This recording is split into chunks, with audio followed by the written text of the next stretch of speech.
और अखबारों की सुर्खियां जानने के लिए सीधा रुख करते हैं इस वक्त न्यूज रूम का, जहां हमारी सहयोगी संध्या इस वक्त मौजूद है। संध्या, सबसे पहले तो सुप्रभात आपको।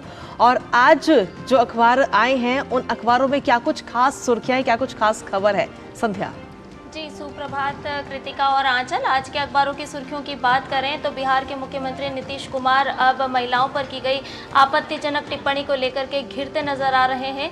कल राजधानी में जहां बिहार भवन के बाहर महिलाओं के द्वारा और भाजपा के कार्यकर्ताओं के द्वारा प्रदर्शन किया गया, वहीं प्रधानमंत्री नरेंद्र मोदी ने अपनी चुनावी जनसभा के दौरान इस घमंडिया गठबंधन पर प्रहार करते हुए ये बात कही कि घमंडिया गठबंधन के सभी नेता इस तरह की अभद्र भाषा का उपयोग करने के बावजूद चुप हैं, कोई कुछ बोलने को तैयार नहीं है। साथ ही साथ उन्होंने ये सवाल भी किया नीतीश कुमार से कि और कितना गिरेंगे, क्योंकि महिलाओं को लेकर के, माता बहनों को लेकर के जिस तरह की टिप्पणी की गई है वो बेहद ही आपत्तिजनक है। और इस खबर को लेकर के आज सभी अखबारों ने प्रमुखता से हेडलाइन बनाया है। अगली खबर की बात करें तो ये है प्रदूषण से जुड़ी हुई खबर, जिसे लेकर के लगातार लोगों की सांसें घुट रही है। प्रदूषण कम नहीं हो रहा है और आज नवभारत टाइम्स अखबार और इसके अलावा बाकी अन्य अखबारों ने भी इस बात को बताया है कि 20 और 21 नवंबर को राजधानी में कृत्रिम बारिश कराने की तैयारी की जा रही है, ताकि प्रदूषण का जो स्तर है वो कम हो सके। हालांकि इसके लिए ये जरूरी होगा कि 40% बादल आसमान में छाए रहने चाहिए, तभी ये कृत्रिम बारिश कराई जा सकती है। तो इस खबर को भी आज प्रमुखता के साथ लिया गया है। अगली खबर की बात करें तो ये है त्योहारी सीजन को देखते हुए लोकल फॉर वोकल को बढ़ावा देने से जुड़ी हुई खबर, जिसको लेकर के प्रधानमंत्री नरेंद्र मोदी ने समस्त देशवासियों से आह्वान किया है कि हम अपने स्थानीय उत्पादों को बढ़ावा दें। साथ ही साथ जो देश की उद्यमशीलता है, जो देश की रचनात्मकता है, उसकी भावना के साथ जुड़ करके जो त्योहार हैं उसका जश्न मनाएं। और साथ ही साथ उन्होंने ये भी कहा कि जब आप स्थानीय उत्पाद खरीदते हैं तो नमो ऐप पर सेल्फी लेकर के उन जिनसे आप सामान खरीदते हैं उनके साथ सेल्फी लेकर के इसे अपलोड ज़रूर करें और इस भावनाओं को आगे बढ़ाने के लिए डिजिटल प्लेटफॉर्म का भी उपयोग करें।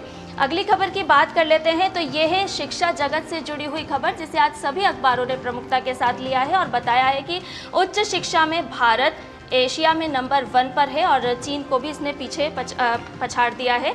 और इस रैंकिंग के मुताबिक दरअसल एक रैंकिंग जारी की गई है जिसमें भारत सबसे अधिक प्रतिनिधित्व वाली उच्च शिक्षा व्यवस्था है। और इस रैंकिंग सूची में भारत के 148 विश्वविद्यालय हैं, जो कि पिछले साल की तुलना में 37 ज़्यादा हैं। तो ये एक अच्छी खबर। अगली खबर की बात करते हैं, जो हिंदुस्तान अखबार ने अपना देश इस पृष्ठ पर ली है और बताया है कि दुनिया में 85% लोग जो हैं वो ऑनलाइन दुष्प्रचार को लेकर के चिंतित हैं। ये जानकारी संयुक्त राष्ट्र की संस्था यूनेस्को की ओर से किए गए एक सर्वेक्षण में सामने आई है और बताया है कि किन किन देशों में किस तरह से सोशल मीडिया का या ऑनलाइन दुष्प्रचार जो है वो किस तरह से किया जा रहा है। भारत की अगर बात करें तो बताया कि भारत में घृणित भाषण के मामले सबसे ज़्यादा सामने आए हैं और इसीलिए ये भी बताया गया है कि टेलीविज़न पर लोगों का भरोसा वापस से बढ़ता नजर आ रहा है। फेसबुक पर नफरती भाषण की बात भी कही गई है। तो दुष्प्रचार को लेकर के ये समस्त आज आंकड़े से जुड़ी हुई एक खबर प्रकाशित की गई है। और चलते चलते बात कर लेते हैं जनसत्ता अखबार की इस खबर के साथ, जिसने बताया है कि विश्व स्वास्थ्य संगठन की एक रिपोर्ट के माध्यम से कि दुनिया में टीबी यानी कि तपेदिक की जो बीमारी है वो तेजी से बढ़ रही है, जो कि एक चिंता का विषय है।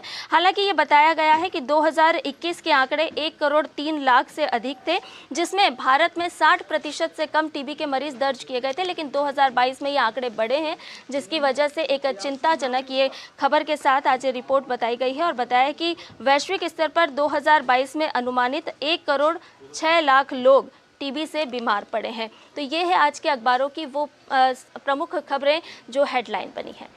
बहुत बहुत शुक्रिया संध्या, आप इतनी मेहनत करके तमाम अलग अलग क्षेत्रों से ये तमाम जो खबरें हैं वो हमारे दर्शकों के लिए समेट कर लाई। धन्यवाद इन खबरों को हमसे साझा करने के लिए। बिल्कुल। और अखबारों की सुर्खियों की बात करने के बाद में